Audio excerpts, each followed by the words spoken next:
Bueno, Bueno, hoy nos encontramos para discutir un poco sobre insuficiencia cardíaca con fracción de eyección preservada, sobre todo tratando de entender una fisiopatología que es completamente diferente a la fisiopatología de la fracción de eyección deteriorada, para lo cual yo me hago 13 preguntas. Son preguntas que yo mismo me hago para comprender dónde estamos parados con todo esto. 13 preguntas sobre insuficiencia cardíaca con fracción de eyección preservada. La primera, ¿qué es fracción de eyección? Debemos definir a la fracción de eyección como el porcentaje del volumen de fin de diástole que es eyectado en una sístole, con lo cual un corazón normal impulsa el 65% de la sangre ventricular al final de la diástole al contraerse, y esta cantidad es la que se denomina porcentualmente fracción de eyección. Definitivamente la fórmula de fracción de eyección es volumen sistólico sobre volumen de fin de diástole, ¿sí? Lo que hay al final de la diástole, lo que hay al final de la sístole, básicamente aquí vemos una pobrísima fracción de eyección. La regeneración o remodelación pueden ocurrir con o sin impacto sobre la fracción de eyección. Es decir, yo puedo tener remodelación histológica cardíaca incluso sin impacto en la fracción de eyección. La segunda pregunta cardíaca básica que les hago a todos ustedes: ¿el miocardio se reproduce? La pregunta del millón es si el miocardio es premitótico o posmitótico, es decir, no tiene mitosis. Cuando yo era residente de cardiología, lo que quedaba claro es que nacíamos con un monto de miocardio y con ese monto de miocardio moríamos sin la posibilidad de regenerar ese miocardio. Actualmente, ¿qué creen ustedes? ¿Nuestro corazón se renueva, se regenera o no? ¿Qué opinan?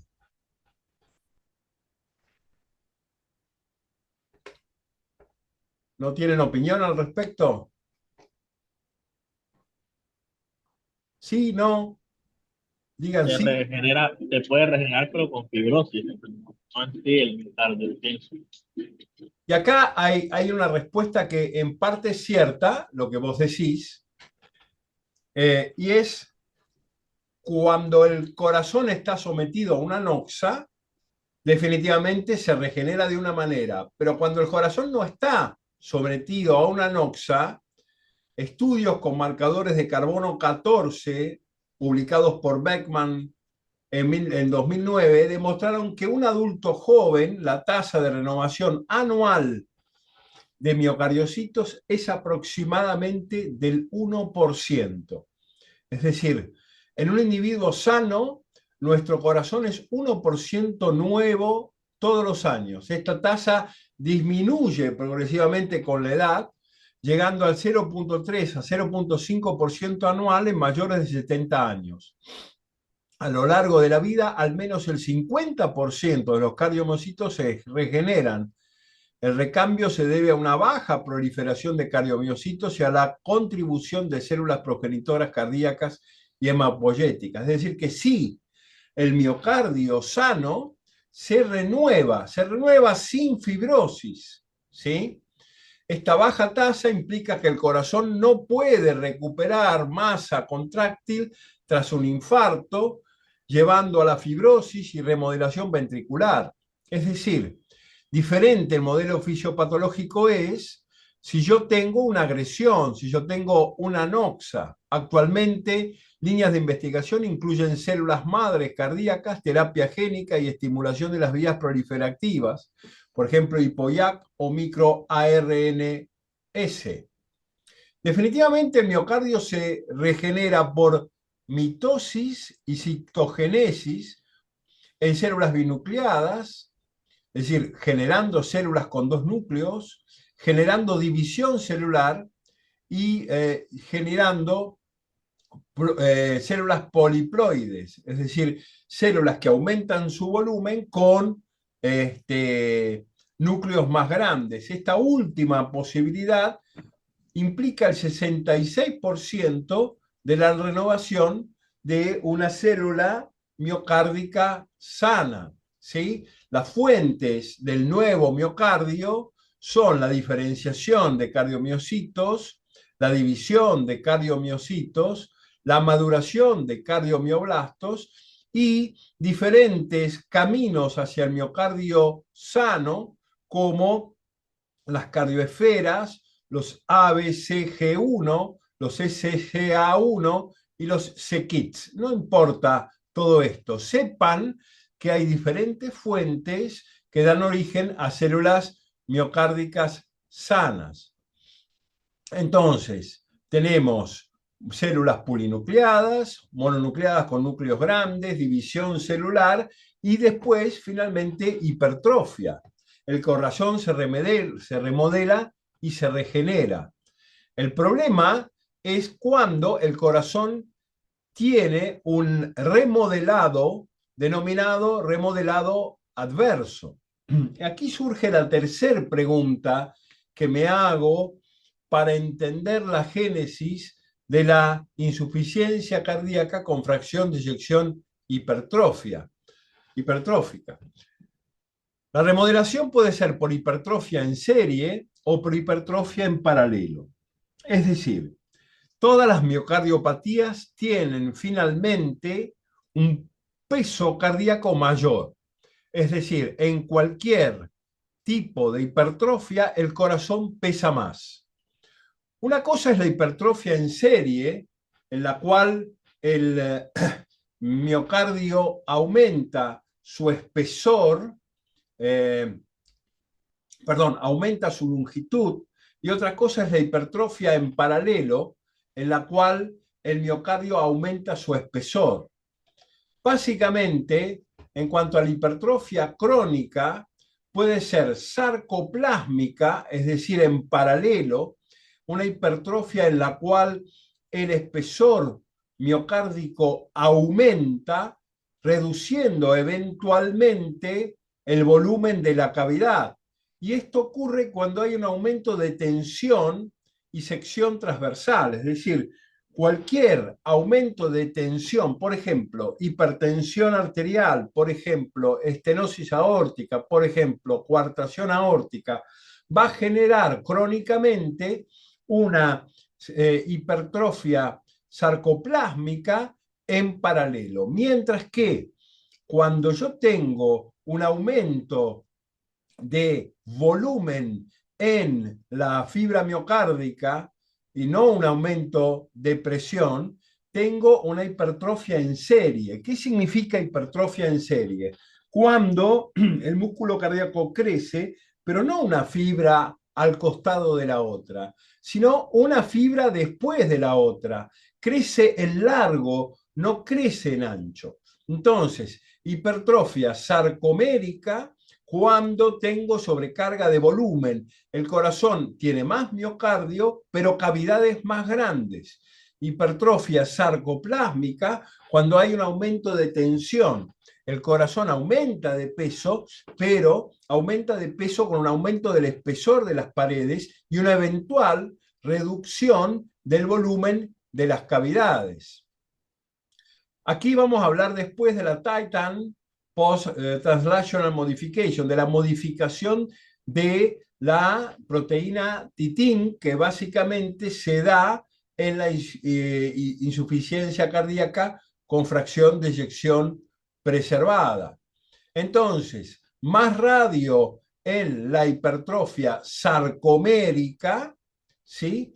Que es esta, y menos radio en la hipertrofia sarcoplásmica. La hipertrofia en serie, sobrecarga crónica de volumen, miocardiopatía dilatada, caída de la fe y falla sistólica. La hipertrofia en paralelo, sobrecarga crónica de presión, fe conservada, falla diastólica. La cuarta pregunta que yo me hago respecto a la insuficiencia cardíaca con fracción de eyección preservada es: ¿qué es en realidad insuficiencia cardíaca con fracción de eyección preservada. Básicamente, la nomenclatura de la insuficiencia cardíaca que implica hoy la preservada, implica fracciones de eyecciones que van del 40 o del 41% al 49%. Esto fue básicamente revisto y básicamente tenemos insuficiencia cardíaca con reducción leve de la fracción de eyección, insuficiencia cardíaca con una caída de la fracción de eyección por debajo del 40%, y esto sigue llamándose insuficiencia cardíaca con fracción de eyección reducida, insuficiencia cardíaca con una fracción de eyección de más del 50%, que sigue llamándose insuficiencia cardíaca con fracción de eyección preservada. Ahora bien, analicemos todos los modelos fisiopatológicos. Esta diapo es muy importante, que son involucrados en la insuficiencia cardíaca con fracción de eyección preservada. Y entonces yo puedo tener fracción preservada con dilatación ventricular izquierda o sin dilatación ventricular izquierda. En ambos casos puedo tener una insuficiencia cardíaca con una FEI que está preservada. Si hablamos dilatación de ventricular, básicamente las etiologías que pueden dar insuficiencia cardíaca con fracción de eyección preservada y dilatación ventricular izquierda pueden ser valvulares, como la insuficiencia mitral, o no valvulares, como las miocardiopatías de alto gasto. Y aquí hay dos modelos fisiopatológicos: la miocardiopatía de alto gasto por shunt en las cardiopatías congénitas, o las miocardiopatía de alto gasto de etiología endocrina, como ocurre en el hipertiroidismo. Si hablamos de insuficiencia cardíaca con fracción de eyección preservada sin dilatación, un modelo fisiopatológico que vamos a ver exhaustivamente la semana que viene es la enfermedad del ventrículo derecho. Yo tengo una fracción de eyección ventricular izquierda preservada, pero lo que está jodido es el ventrículo derecho. Entra aún así dentro de la clasificación de insuficiencia cardíaca con fracción de eyección preservada. Cuando el ventrículo izquierdo es el culpable y no está dilatado, básicamente tenemos que ir a ver el espesor parietal. Entonces, la insuficiencia cardíaca con fracción de eyección preservada sin dilatación con BD sano, voy a ver el espesor. Y entonces aquí, ecográficamente, puedo tener un espesor aumentado o un espesor normal. Si yo tengo insuficiencia cardíaca sin dilatación con BD normal y espesor aumentado, tengo que ir a mirar el QRS, tengo que ir a mirar el electrocardiograma y ver cómo macheo este espesor parietal aumentado en el eco con el QRS.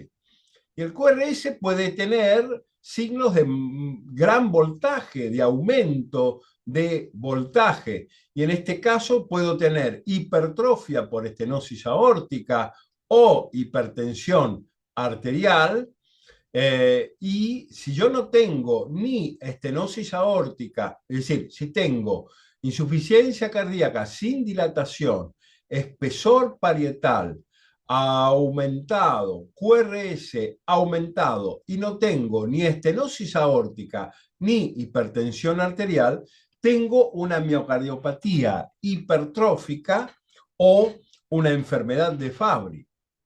Ahora bien, puede ocurrir que yo tenga insuficiencia cardíaca con fracción de eyección preservada, con cavidades ventriculares no aumentadas, no incrementadas, sin dilatación, que tenga un espesor parietal aumentado en el eco, y voy a mirar el QRS, y acá hay microvoltaje. Y si hay microvoltaje, tengo claramente una miocardiopatía dilatada infiltrativa, es decir, no hay dilatación, el espesor está aumentado en el eco, pero el QRS está pequeño, es decir, la actividad eléctrica de ese corazón está reducido. ¿Qué quiere decir? Que esta no dilatación con espesor aumentado no tiene actividad eléctrica. El QRS está reducido, tengo microvoltaje, entonces el miocardio fue reemplazado por otra cosa, que no es más miocardio, está infiltrado por sustancias teniendo una miocardiopatía infiltrativa. Puede ocurrir también que yo tenga insuficiencia cardíaca con fracción de eyección preservada, BD sano, espesor parietal normal en el eco, estoy en insuficiencia cardíaca, y entonces puedo tener una estenosis mitral, ¿sí? O un mixoma auricular que obstruya el plano auriculoventricular. Pero si yo no tengo una obstrucción mitral, tengo insuficiencia cardíaca sin dilatación, con espesor parietal normal, no tengo estenosis mitral, puedo tener patología pericárdica. Y esta patología pericárdica ser la culpable de no tener estenosis mitral, de tener espesores normales y no tener dilatada la cavidad y tener insuficiencia cardíaca con fracción de eyección preservada. Si yo no tengo patología pericárdica que justifique todo esto, básicamente lo que tengo que pensar es que aquí hay trastornos transitorios de la relajación miocárdica por cardiopatía isquémica. Y si no tengo nada de todo esto, no tengo cardiopatía isquémica, no tengo patología pericárdica, no tengo estenosis mitral, básicamente puedo tener una miocardiopatía por colagenopatías con radicación importante.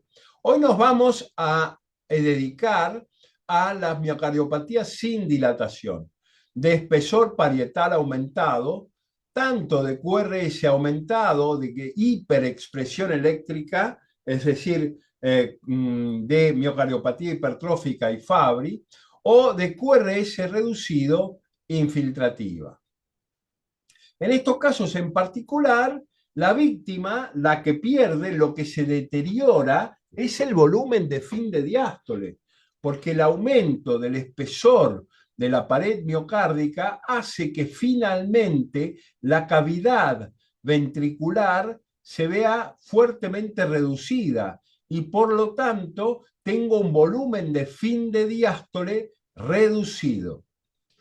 En 2013 se generaron nuevos marcadores de función ventricular izquierda diastólica desde el punto de vista electrocardiográfico, solamente para que sepan el trend de P y el trend de Q. El trend de P es el intervalo RR menos el intervalo PQ menos el intervalo QT.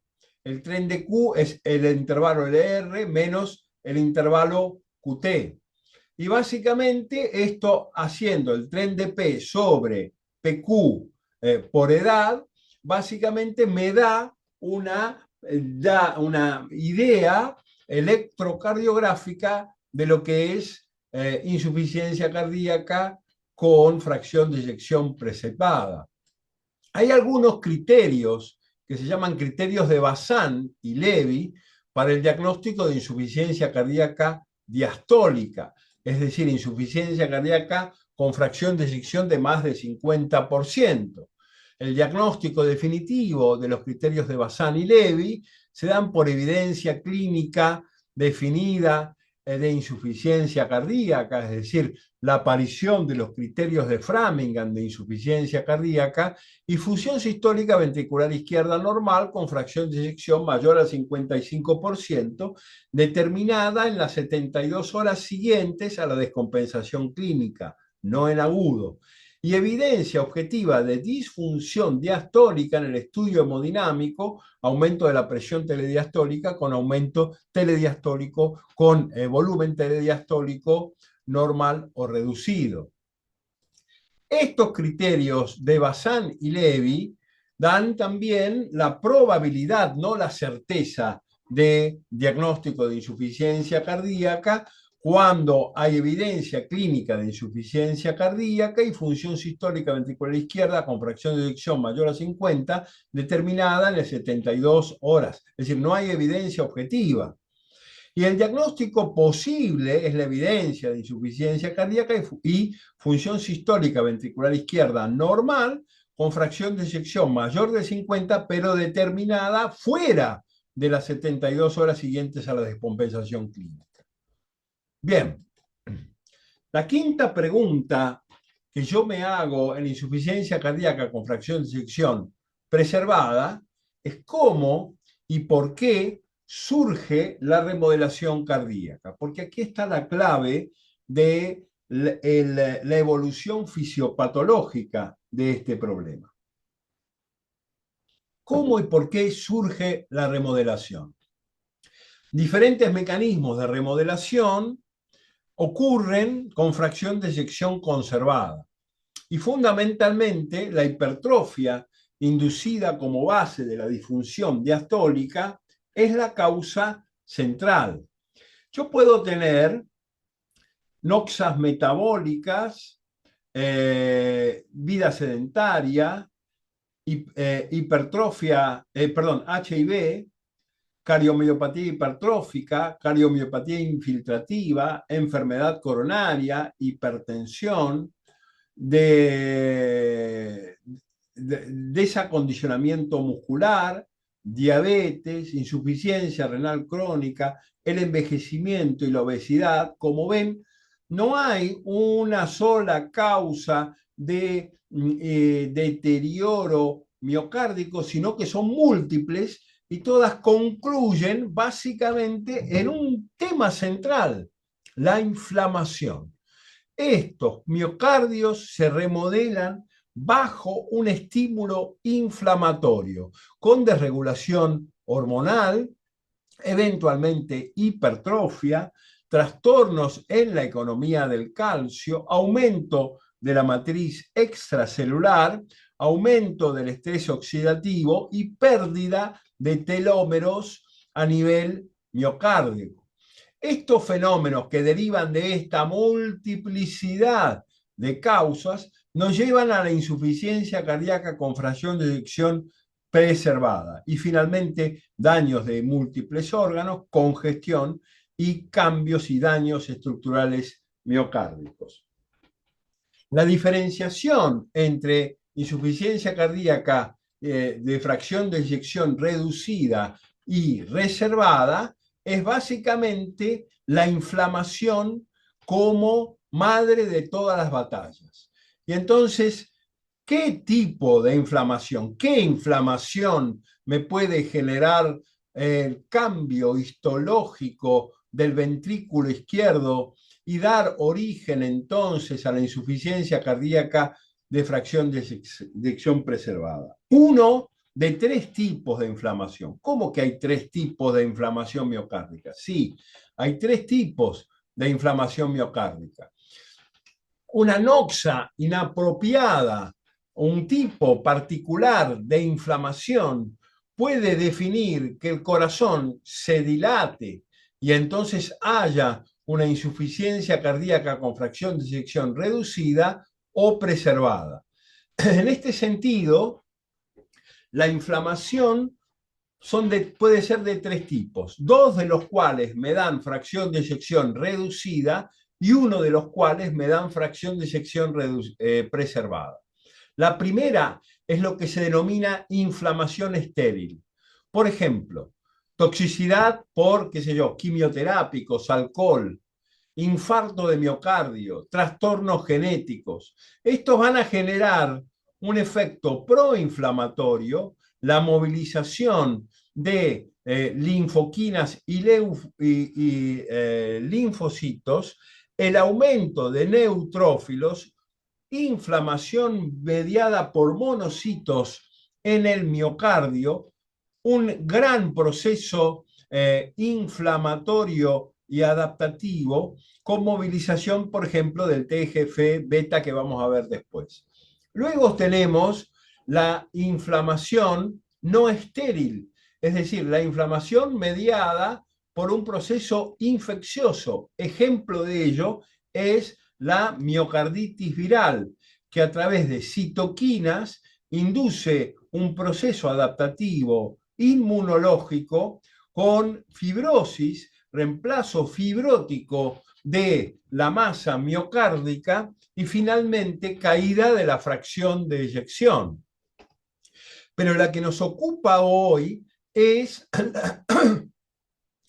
la inflamación mediada por procesos metabólicos. Entonces yo tengo diabetes tipo 2, obesidad, hipertensión, tabaquismo, enfermedad pulmonar obstructiva crónica, insuficiencia renal, que ya no median una inflamación nacida en el miocardio como ocurre en la estéril o en la no estéril, que llevan a la dilatada, sino que ocurre un proceso inflamatorio sistémico que modifican el estrés oxidativo miocárdico, aumentando las ROS, las Reactive Oxygen Species, y esto generando un proceso de modificación histológica miocárdica que nos lleva a la insuficiencia cardíaca con fracción de eyección preservada.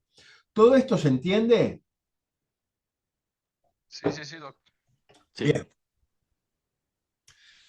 Todo esto, básicamente, este proceso sistémico de inflamación que me lleva a la preservada, mientras que los procesos miocárdicos me llevan a la dilatada, básicamente terminan generando endotelitis. Y esta endotelitis interrumpe las vías de comunicación entre el endotelio y el miocardio. Esto básicamente rompe un resorte. Este proceso inflamatorio sistémico que involucra al miocardio rompe un resorte, que es la proteína titin, ¿sí? Titin, también denominadas conectinas. Contraction of titin protein, titin, o también llamadas conectinas, son una proteína humana codificada genéticamente, gigantesca, que fundamentalmente está a la base de la pérdida de lusotrópica, la pérdida de la capacidad miocárdica para relajarse. Esta es la proteína titin, que básicamente lo que hace es involucrar los sarcómeros entre sí, y cuando estos sarcómeros se contraen, esta proteína, cual elástico, vuelve a el músculo cardíaco a su posición de reposo por un fenómeno elástico, cual fuera un resorte, ¿sí? El aumento del espesor miocárdico en la insuficiencia cardíaca con fracción de eyección preservada tienen que ver con dos fenómenos. Primero, la economía del calcio. Si yo no devuelvo el calcio citoplasmático a el circuito sarcoplásmico, no desvinculo el calcio de la troponina C. Si no desvinculo el calcio de la troponina C, no se relaja el miocardio. Es un fenómeno de economía del calcio. El segundo elemento son las modificaciones de la proteína titin, de la conectina. Y vamos a ver cuáles son los fenómenos que nos llevan a una pérdida de flexibilidad de la proteína titin. La proteína titin o conexina tiene dos isoformas. La N2BA, más larga y flexible, y la N2B, más corta y más rígida. En condiciones fisiológicas, el miocardio adulto tiene un 60% de proteína larga y flexible N2BA y un 40% de proteínas más cortas y rígidas N2B. ¿Qué pasa en la miocardiopatía hipertrófica? ¿Qué pasa en la miocardiopatía infiltrativa? En insuficiencia cardíaca con fracción de eyección preservada, se observa un shift, un cambio hacia la isoforma N2B, más corta y más rígida, aumentando la rigidez pasiva diastólica. Es decir, se pierde esa titín que logra cual resorte volver el miocardio a su posición de reposo protodiastólica. Ese miocardio no perdió ese resorte por tener más N2B, y básicamente no vuelve a su posición de reposo, convirtiéndose en un miocardio rígido. ¿Hasta acá se entendió? Sí. Sí, sí, Sí, sí. Doc. ¿Por qué ocurre esto? Yo les hablé de inflamación y yo les hablé de inflamación inicial del endotelio. Yo les hablé de disfunción endotelial. El endotelio y el miocito y el cardiomiocito que está por debajo, y no estoy hablando del endocardio, estoy hablando del endotelio de los capilares coronarios, ¿sí? El endotelio y el miocardio que está por debajo se comunican entre sí mediante mensajeros, ¿sí? ¿Y qué induce el cambio de la proteína titin? Básicamente, ¿cuáles son las señales, los mensajes, los WhatsApp, email, mensajes de texto que se manda el endotelio coronario con el miocardio? ¿Cuáles son estos CITOC? ¿Sí? Estos CITOC que son alterados en la miocardiopatía con fracción de eyección preservada. La hipertrofia está inducida por inflamación y por isquemia.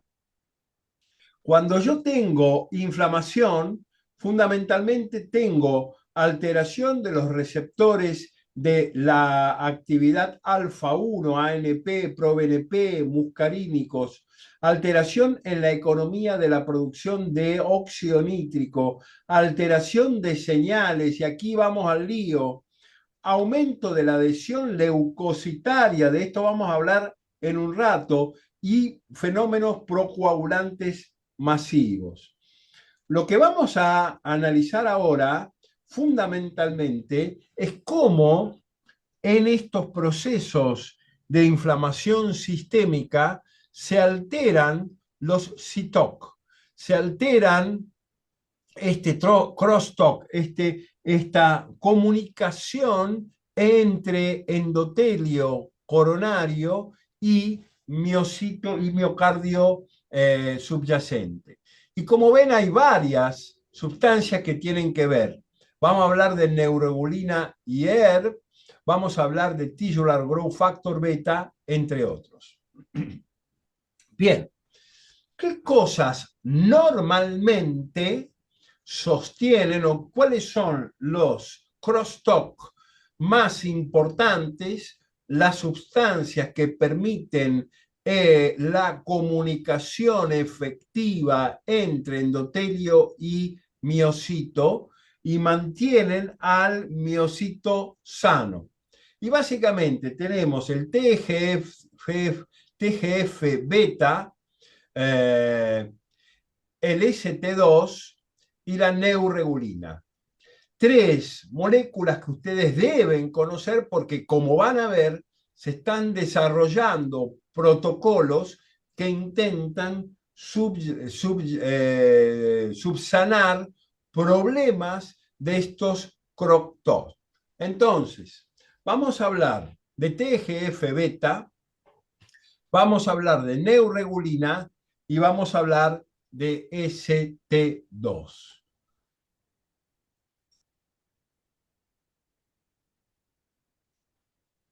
Empecemos por el primero, el TGF-beta.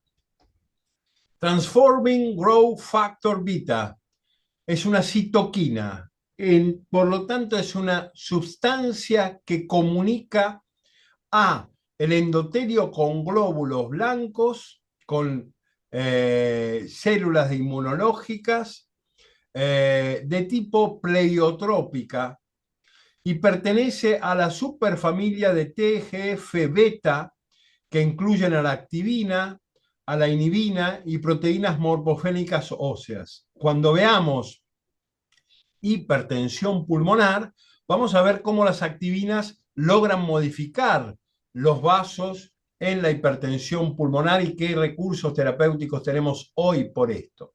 Entonces, así definimos el TGF-beta. Transforming Growth Factor Beta. Ya tenemos tratamiento para esto, con lo cual no estamos hablando del sexo de los ángeles. Papel del TGF, el Transforming Growth Factor Beta, en el recambio del miocardio. Después de una injuria, un infarto, o por ejemplo, una miocarditis, se activa la cascada del Transforming Growth Factor Beta. Esto básicamente lo que hace este factor induce la transdiferenciación de fibroblastos a mioblastos, a miofibroblastos, es decir, transforma fibroblastos comunes del tejido en células miocárdicas diferenciadas, una hibridación entre miocitos y fibroblastos, promoviendo síntesis de colágeno 1 y 3 y fibrosis miocárdica. Suprime la proliferación de cardiomiocitos. Se prioriza la cicatrización por sobre la regeneración.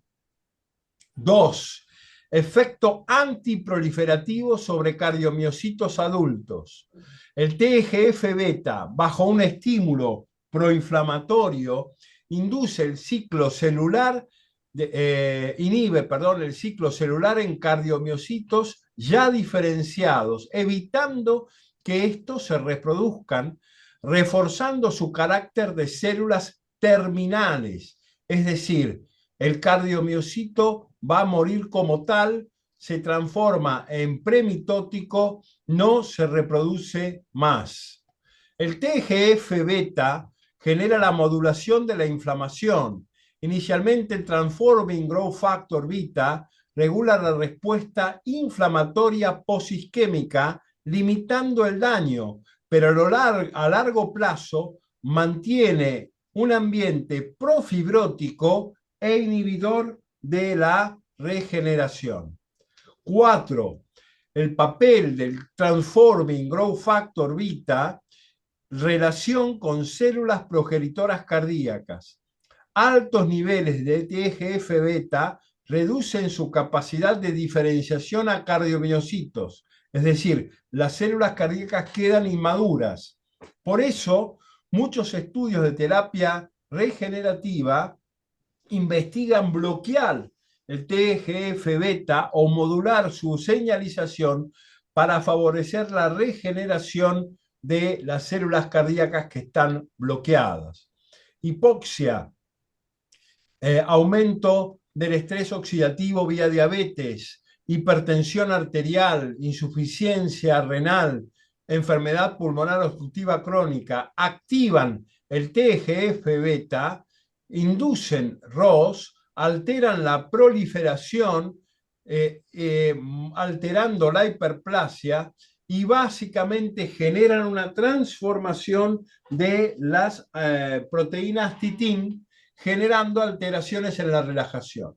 Entonces estamos hablando de trastornos metabólicos que inducen inflamación sistémica en la insuficiencia cardíaca con fracción de eyección preservada. Este es un muy buen artículo ya antiguo del Circulation que nos dice claramente que sobrepeso, obesidad, hipertensión, diabetes mellitus, enfermedad pulmonar obstructiva crónica, deficiencia de hierro, a esto le podemos agregar insuficiencia renal crónica, le podemos agregar tabaquismo, generan por alteraciones en el metabolismo tisular sistémico procesos inflamatorios, con aumento de la interleuquina 6, aumento del Tillman necrosis factor alfa, del TNF-alfa, aumento del ST2 y de la pentraxina 3. Básicamente estos mediadores inflaman el endotelio, al cual le crecen literalmente anzuelos. Estos anzuelos son los BCAM y la I-selectina.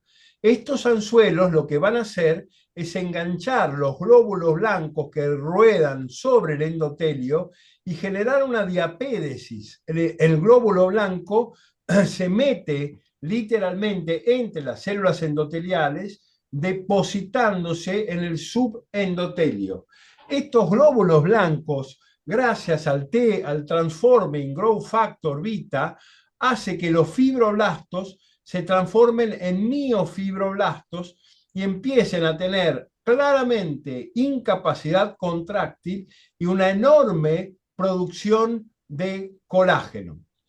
Este TGF-beta básicamente va a actuar sobre endotelios, sobre los miocitos, va a atraer más neutrófilos, monocitos y linfocitos y va a transformar los fibroblastos en miofibroblastos productores de isquemia.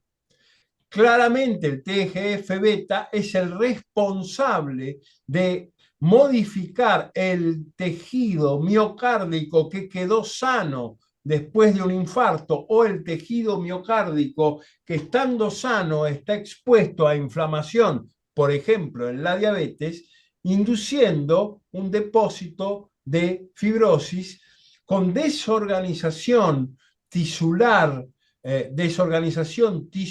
miocárdica, aumento del depósito de fibras de colágeno y finalmente la degeneración de las proteínas titin. Debo recordarles que el TGF-beta, por ejemplo, ustedes lo encuentran en muchos procesos, en muchas cremas cosméticas para reducir arrugas. En la actualidad, el control indirecto del bloqueo del sistema renina, angiotensina, aldosterona y antagonistas de la aldosterona sigue siendo la estrategia más segura y probada para limitar la activación fibrogénica mediada por el Transforming Growth Factor Beta en insuficiencia cardíaca. Las terapias directas anti-Transforming Growth Factor Beta son aún experimentales y se usan principalmente en estudios de investigación, no en la práctica rutina. Hay muchísimos estudios que actualmente están en curso, anticuerpos, antirreceptores, inhibidores de vías de diferenciación, pero básicamente el bloqueo del sistema renina-angiotensina-aldosterona es hoy por hoy la forma más eficiente que tenemos de detener la proliferación de TGF-beta. Están surgiendo terapias génicas y también terapias con células madres, stem cells, que básicamente son moduladoras de la producción de TGF-beta y reducen el riesgo de remodelación. El segundo crosstalk importante en todo esto se llama neuregulina. ¿Qué es la neuregulina? Es un intermediario entre las hormonas endocrinas y parácrinas, entre estas hormonas endocrinas y parácrinas y unos receptores que se llaman ERB. Los receptores ERB en realidad son 4 proteínas estructurales relacionadas que cumplen diversas funciones en el desarrollo del sistema nervioso, en el desarrollo cardíaco, en el desarrollo del sistema nervioso periférico, modulando las células de Schwann, los oligodendrocitos. Los descubrimos cuando vimos que los tratamientos anti-ERB en el cáncer de mama podían generar miocardiopatía dilatada. Los cánceres de mama altamente dependientes de estrógenos básicamente se tratan inhibiendo la reacción de la mama a los estrógenos. La reacción de la mama a los estrógenos es mediada por los receptores ERB. Dando anti-ERB, obviamente se evita la proliferación del cáncer de mama, pero dando anti-ERB también se evita la reconstrucción miocárdica, llevando frecuentemente con anti-ERB para el cáncer de mama a los pacientes a miocardiopatía dilatada. La neuregulina es el estimulante de estos receptores ERB. La neuregulina aumenta en el ACV, en el infarto de miocardio, en la insuficiencia cardíaca, en la neoangiogénesis y en la arteriosclerosis. Hay una sobreexpresión compensatoria de esta hormona, de este crosstalk, de este mediador en estas patologías. El endotelio sintetiza una proneuregulina 1, que es la que finalmente estimula a los receptores ERB, generando o modulando la estructura del cardiomiocito, su rendimiento mecánico, el grado de espesor celular y la hipertrofia, y también el ritmo con el cual el músculo cardíaco va a ir a la apoptosis y muere. Estos receptores ERB son estimulados por la neuregulina liberada por el endotelio bajo acción de la angiotensina 2, de la epinefrina, del estiramiento miocárdico y de la endotelina 1. Cuando yo tengo un progresivo reemplazo del tejido miocárdico normal por fibrosis, ya sea en la miocardiopatía dilatada como en la miocardiopatía hipertrófica o en la insuficiencia cardíaca con fracción de eyección preservada, a medida que el corazón se remodela, yo veo una caída importante de la neuregulina, con lo cual una menor estimulación de los receptores ERB. En las situaciones de disfunción miocárdica hay bajos niveles de ERB con elevación de los mismos tras mejorar la función cardíaca con tratamiento convencional efectivo. Definitivamente, en la insuficiencia cardíaca con fracción de eyección preservada, no hay neuregulina. Hay una caída importante de la neuregulina. La insuficiencia cardíaca con fracción de eyección preservada es una entidad caracterizada por inflamación sistémica, como dijimos, disfunción endotelial, rigidez miocárdica y alteraciones de la reserva contráctil. En este escenario, la neuregulina juega varios roles importantes. 1. Disfunción endotelial y déficit de neuregulina 1. En la insuficiencia cardíaca con fracción de eyección preservada, existe una reducción en la biodisponibilidad de neuregulina, ya que el endotelio microvascular está inflamado y disfuncional. Esto lleva a menor actividad ERB en cardiomiocitos con pérdida de señales protectoras y aumento de la susceptibilidad al estrés mecánico y al estrés oxidativo. 2. Rigidez mecánica y remodelación. La señalización neuregulina ERB modula el citoesqueleto y la titina, la conectina, contribuyendo a una reducción de la distensibilidad diastólica del miocardio, menos neuregulina, menos compliance diastólica. Su déficit favorece hipertrofia concéntrica y fibrosis, dos rasgos típicos de la insuficiencia cardíaca con fracción de eyección preservada. 3. Reserva contráctil y cronotropismo, frecuencia cardíaca. La neuregulina mejora la respuesta inotrópica y la estimulación beta-adrenérgica, algo fuertemente limitado en la insuficiencia cardíaca con fracción de eyección preservada. También participa en la regulación del acoplamiento éxito-contráctil. 4. Efecto antiinflamatorio y antifibrótico.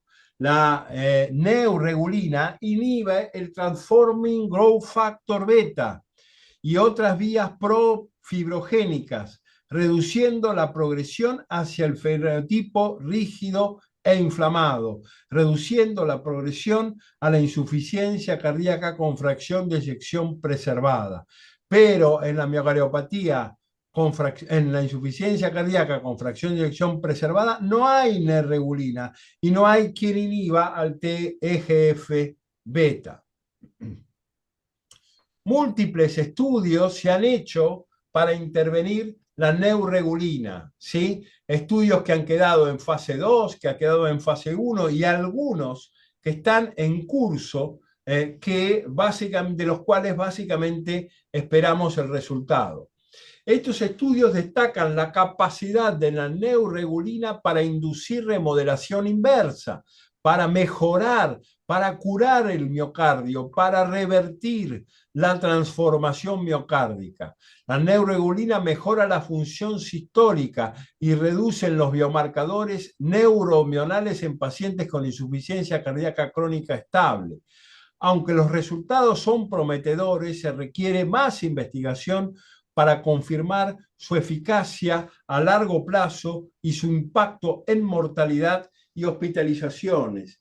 Pero no les estoy hablando de perros verdes, les estoy hablando de cosas que en los próximos años van a surgir en la bibliografía como caminos terapéuticos.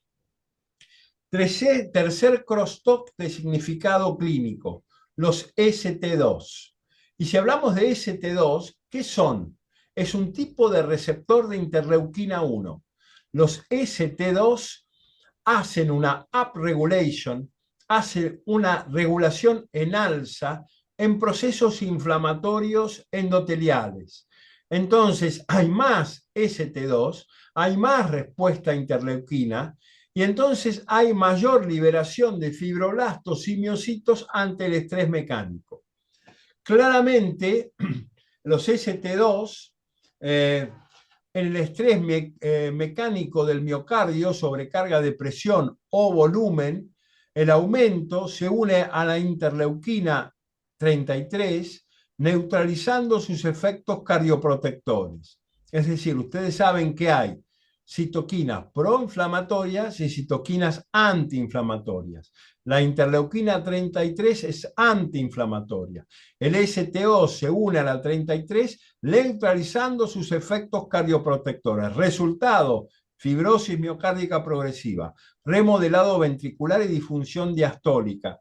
Esto tiene especial relevancia, el aumento de ST2, en la insuficiencia cardíaca con fracción de eyección preservada, donde la fibrosis y la rigidez ventricular predomina sobre la dilatación.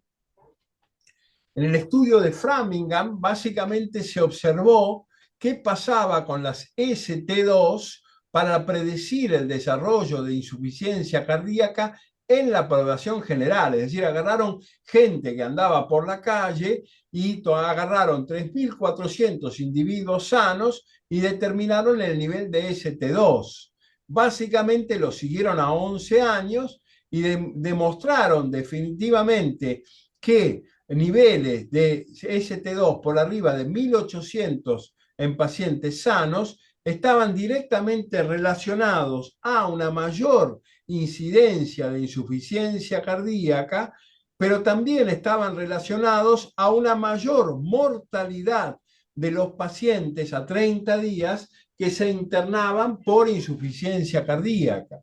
Los ST2 unidos a la interleuquina 33 básicamente evitaban la reducción de la fibrosis, aumentan la fibrosis, evitaban la hipertrofia, aumentan la hipertrofia, evitaban o reducían la reserva funcional miocárdica empeorando y empeoraban la sobrevida.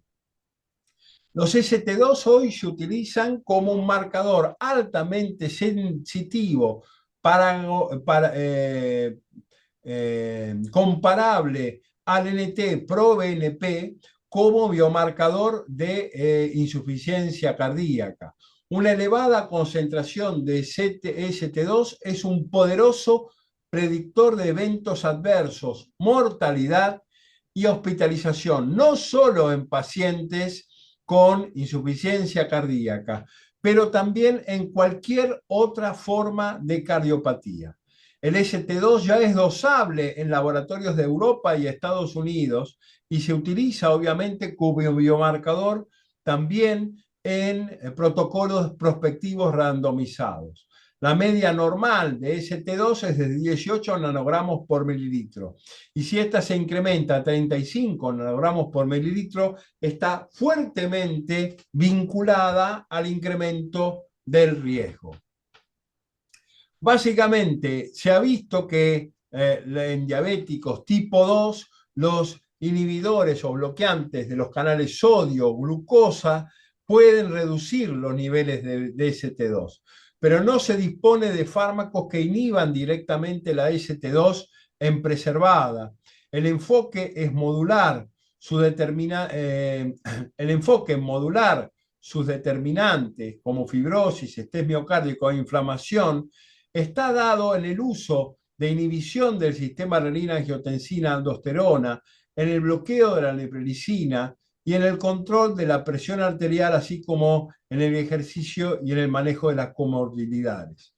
Monitorear el ST2 puede guiar la intensidad del tratamiento y de establecer el pronóstico de estos pacientes.